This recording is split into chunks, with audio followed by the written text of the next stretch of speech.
Siyempre. Pugi pugi. Ako. Ikaw na ang mag-Hong Kong after ng hiway. Naunahan pa ako.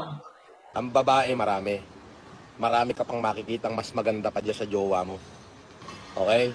Alam mo, humahanga ako sa'yo. Bakit ang hindi? For the first time, ikaw ang nagbigay ng karangalan sa Pilipinas. 2 gintong medalya ng Olympic. Pero yung isa publiko mo at sasabihin mo na yung nanay mo ay ginastos yung pera mo, ay wag ganun. Pera lang yan eh. Yan ang hindi mo dapat ipagpalit over money and woman. Yang iyong ina. Bakit? Higit pa yung dinala niya para lang mailuwal ka sa mundong ito. Piece of advice lang, Carlos ha.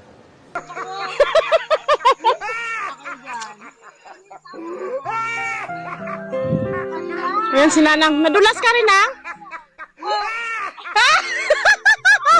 Nadulas din.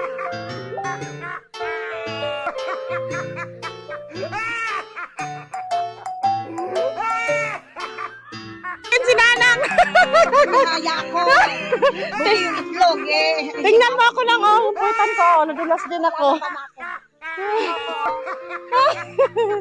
Ayan si Nanang. Nadulas din po siya. Ako din. Ako din. Ang sarap.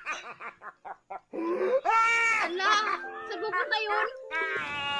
Tanggapin mo kung tatanggapin mo, di kung hindi, wala akong pakialam sa'yo. Pero alam mo, nakakawalaan ng paghanga.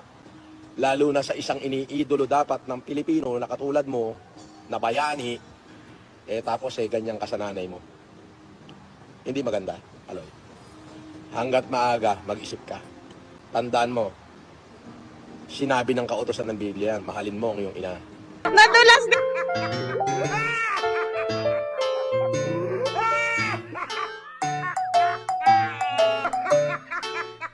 Ayan si Nanang.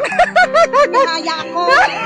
Buli yung itlog eh. Kapag ka hindi mo ginawa yan, ipinagpalit mo ang iyong ina sa babae at pera, at sa kasikatan, lalagapak ka, bandang huli, hampas lupang patay gutom ka ulit.